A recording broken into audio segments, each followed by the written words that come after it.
రంజిత్ దర్శకత్వంలో super star Rajinikanth నటించిన చిత్రం కబాలి విడుదల సమయంలో అందరి దృష్టిని ఆకర్షించిన ఈ చిత్రం సీక్వెల్ కు సిద్ధమవుతోంది. ఈ సినిమాని తలైవాలుడు నటుడు ధనుష్ తన వండర్ బార్ ఫిల్మ్స్ బ్యానర్ పై నిర్మించనున్నట్లు ఇటీవల వెల్లడించారు. అయితే ఈ చిత్రంలో చెన్నై బ్యూటీ అమలా పాల్ నటించనున్నట్లు చిత్ర వర్గాల సమాచారం. అదే కాకుండా ఇటీవల అమలా పాల్ భర్త ఏఎల్ విజయ్ తో విడిపోతోందని వార్తలు కూడా వెలువడ్డాయి. దాంతో ఏఎల్ విజయ్ తండ్రి ఏఎల్ అళగప్పన్ అమలా పాల్ పై కోపంతో తనని కొన్నేళ్ల పాటు కోలీవుడ్ నుంచి నిషేధించారని పుకార్లు వినిపించాయి.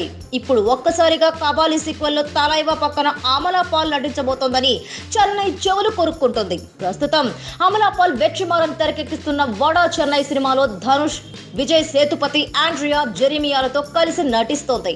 ఒకవేళ కబాలి పక్కన నటించే అవకాశం అమలాకి వస్తే ఆమె కన్నా లక్కీ గర్ల్ ఎవరు ఉండరని చెన్నై వర్గాలు అంటున్నాయి. It's a joggers park. 213 చెట్లు ముంబైకి చాలా ఆక్సిజన్ సప్లై చేస్తుంది.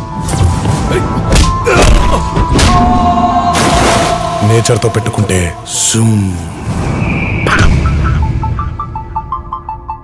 ఆ చెట్టు అంటే నాకెంత ప్రాణమో బుజ్జి అంటే